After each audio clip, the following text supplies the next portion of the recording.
Selamat datang di Beetle Channel, semoga kita bahagia. Jangan lupa subscribe, like, komen dan share agar channel ini semakin berkembang. Terima kasih. Novel Kekuasaan dan Kekayaan, Bab 293. Buang setelah kamu menggunakannya, atau kamu bisa mengembalikannya kepadaku setelah dicuci. Dong Suebing tidak mengerti apa yang dibicarakan Xie Huilan. Menggunakan apa? Cucilah. Dong Suebing melihat ke dalam kantong plastik dan tertegun. Tidak ada kata-kata yang bisa menggambarkan ekspresi wajahnya. Itu adalah bra dan stoking yang Dong Suebing pilihkan untuk Xie Huilan sebelumnya. Dia telah melepasnya dan memberikannya kepada Dong Suebing. Brengsek. Dong Suebing segera mengembalikan tas itu ke Xie Huilan. Saudari Xie, mengapa kamu memberiku ini? Ambil kembali. Dia tahu mengapa Suster Xie memberinya stoking usangnya. Itu karena kejadian di Beijing itu. Xie Huilan tertawa. Hahaha, ada baiknya kamu tidak berteriak. Pakaian yang saya pakai sebelumnya akan kotor, dan tidak higienis jika digunakan. Dong Suebing memberi isyarat berhenti. Ganti ke topik lain. Dong Suebing akhirnya menyadari bahwa Sister Xie memiliki kulit yang lebih tebal darinya. Ding dong. Dong Suebing masih merasa malu saat bel pintu berbunyi. Xie Huilan memandang Dong Suebing. Pergi dan bersembunyi di kamarku dulu. Oke. Dong Suebing segera membersihkan lilin di atas meja dan memasuki ruangan dengan menyalakan Xie Huilan. Saat Dong Suebing menutup pintu kamar, dia mendengar Xie Huilan membuka pintu utama. Wali Kota Xie, maaf mengganggu Anda. Direktur Sun, silakan masuk. Ini istrimu. Ya. Dong Suebing bisa mendengar langkah kaki memasuki ruang tamu dan suara kantong kertas. Dia segera mengetahui orang ini ada di sini untuk mengirim hadiah, dan mungkin dia mencoba bergabung dengan faksi Xie Huilan. Dia tidak mau mendengarkan percakapan mereka dan duduk di tempat tidur Sister Xie. Matanya beralih ke kantong plastik hitam dan merasakan suhunya memanas. Xie Huilan tidak hanya cantik dan menawan. Bahkan pakaiannya dan segala sesuatu yang disentuhnya pun menarik.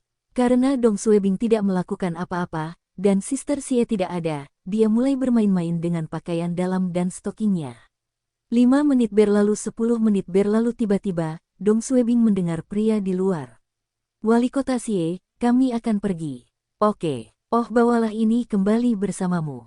Tidak, ini untukmu. Anda ambil saja, aku akan melakukan yang terbaik untuk mendengarkan. Kamu tidak perlu memberiku hadiah apapun, oke? Baiklah, terima kasih. Dong Suebing mendengarnya dan segera memasukkan kembali stoking, bra, dan pakaian dalam yang kusut ke dalam kantong plastik. Dia mengambil buku dari rak dan mulai membaliknya. Pria itu seharusnya sudah pergi, tapi Xie Huilan masih belum memasuki ruangan. Dong Suebing menunggu beberapa saat dan keluar kamar. Xie Huilan masih di meja kopi membaca dokumen. Dong Suebing tidak mengganggunya dan mengisi cangkir tehnya dengan air panas. Xie Huilan merawat. Terima kasih. Apa yang perlu disyukuri? Duduklah di sampingku. Saya perlu mengubah dokumen ini untuk pertemuan besok. Oke, lakukan saja pekerjaanmu. Dong Suebing merasakan jantungnya sakit saat melihat Xie Huilan bekerja sangat keras. Di Beijing, saudari Xie juga sendirian di rumah dan tidak melakukan aktivitas rekreasi apapun. Dia tidak memiliki siapapun untuk diajak ngobrol dan menghabiskan hari istirahatnya di tempat kerja. Dong Suebing tidak bisa hidup seperti dia. Selama hari istirahat, dia benci menerima telepon dari biro. Dong Suebing berjalan di belakang sofa dan berdiri di belakang Xie Huilan. Dia meremas bahunya dengan ringan. Xie Huilan sedikit menoleh dan tersenyum. Tidak diperlukan. Dong Suebing mengabaikannya dan terus memijat bahunya. Dia hanya ingin dia bersantai. Xie Huilan tersenyum dan melanjutkan pekerjaannya. Sekitar 20 menit kemudian, Xie Huilan meletakkan penanya dan memutar bahunya. Saya sudah selesai dan bersantai sekarang. Terima kasih, jawab Dong Suebing. Duduk saja dan jangan bergerak. Aku akan memijatmu sebentar lagi. Xie Huilan mengangguk. Kalau begitu aku tidak akan memaksa. Rasanya menyenangkan. Dong Suebing merasa termotivasi mendengarnya. Dia menggerakkan tangannya ke bawah ke lengan atas untuk beberapa saat. Setelah itu, dia menyuruhnya membungkuk sedikit ke depan untuk memijat punggung. Dia menekan punggungnya dan tiba-tiba teringat sesuatu. Xie Huilan pergi ke kamar mandi untuk melepaskan semuanya dan tidak boleh mengenakan apapun di balik gaunnya. Tenggorokannya menjadi kering dan membungkuk ke depan, melingkarkan lengan di pinggang. Xie Huilan masih menghadap ke depan dan tertawa. Haha, ada apa? Dong Suebing membenamkan wajahnya ke belakang kepalanya untuk mengendus rambutnya. Pinggangmu sangat ramping. Benar-benar. Kenapa aku tidak menyadarinya? Kakak Xie apa? Berputar. Suasana hari ini tepat, dan Dong Suebing memutuskan untuk menggunakan kesempatan ini untuk melakukan sesuatu.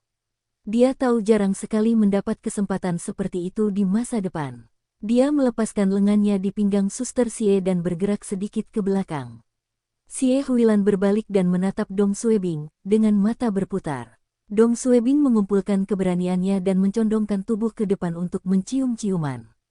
Tapi dia melihat mata Suster Xie bergerak-gerak, dan dia dengan cepat bergerak ke atas untuk mencium keningnya. Xie Huilan memandang Dong Suebing dan tersenyum. Apakah ada kotoran di dahiku kali ini? Dong Suebing tidak tahu apakah Suster Xie marah atau tidak, dan dia tidak berani bergerak. Bibirnya masih menempel di dahi. 1 detik 2 detik 3 detik Xie Huilan juga tidak bergerak dan menatap Dong Suebing sambil tersenyum. Dong Suebing menelan ludahnya dan menciumnya di atas mata mencurigakan. Bibirnya bisa merasakan bulu matanya yang panjang, dan terasa geli. Mata Xie Huilan adalah yang paling menarik bagi Dong Suebing dan merasa perlu untuk menciumnya. Pada saat yang sama, dia ingin melihat bagaimana reaksinya. Dalam posisi ini, Dong Suebing tidak dapat melihat ekspresi wajah Xie Huilan, dan dia hanya duduk di sana tanpa menggerakkan satu otot pun. Dong Suebing melanjutkan ke bawah dan mencium ujung hidung dan pipinya. Dia perlahan mendekat ke bibirnya, dan jantungnya berdebar kencang. Dia bisa merasakan lesung pipit Xie Huilan di pinggangnya dan tahu dia sedang tersenyum. Apakah dia tidak marah? Apakah itu berarti aku punya kesempatan? Dong Suebing merasa inilah saatnya. Dia mendekat ke bibir. Dia akhirnya mencium bibir Xie Huilan. Dong Suebing sangat gembira dan bersemangat. Dia mencium wali kota kabupaten di bibirnya. Di saat yang sama, mata Dong Suebing bertemu dengan Xie Huilan. Xie Huilan membukakan matanya dan menatapnya. Dong Suebing tiba-tiba merasa merinding dan bertanya-tanya apakah dia harus melanjutkan. Bagaimana jika kakak Xie tiba-tiba marah? Bisakah dia mengatasi kemarahannya?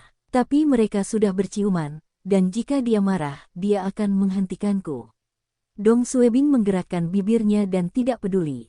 Xie Huilan mengedipkan kelopak matanya tanpa mengucapkan kata pun. Dong Suebing mulai menggunakan semua trik yang dia tahu untuk menciumnya. Xie Huilan hanya diam di sana dan membiarkannya berciuman.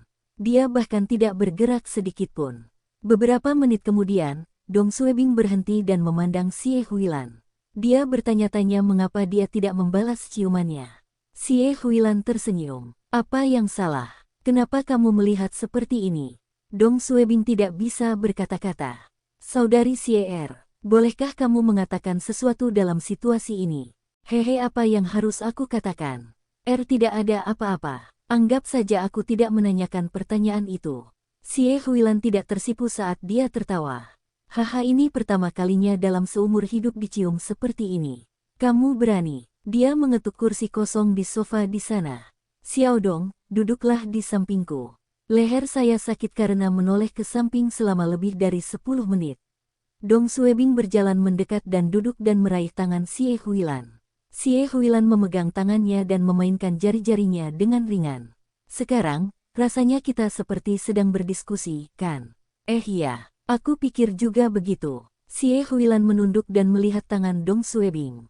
Jarimu cukup panjang dan cocok untuk bermain piano. Dong Suebing tersipu dan menjawab, mainkan pianonya. Saya bahkan tidak tahu cara membaca bukan balok. Xie Huilan tertawa dan mencubit serta mengusap jari telunjuk Dong Suebing dengan jarinya. Biasanya, saat pasangan berpegangan tangan, wanita tidak akan melakukan gerakan kecil apapun. Tapi Xie Huilan adalah kebalikannya karena karakternya sombong. Sejak keduanya memutuskan akan mengadakan pertemuan, Dong Suebing telah menyimpulkan bahwa hubungan ini akan berbeda. Saat ini, intuisi Dong Suebing benar. Mereka berciuman dan berpegangan tangan, tapi Xie Huilan tetap tenang. Dong Suebing menyadari bahwa karakternya lah yang membuatnya tertarik. Dong Suebing melihat arlojinya dan bertanya-tanya jam berapa dia harus berangkat. Hubungan baru mereka saja mendapat terobosan, dan dia tidak mau pergi. Xie Huilan terkikik dan berkata, "Menginaplah untuk malam ini." Dong Suebing terkejut dan pura-pura bertanya, apakah kamu baik-baik saja?" Bersambung, terima kasih telah menyaksikan dan mendukung channel ini.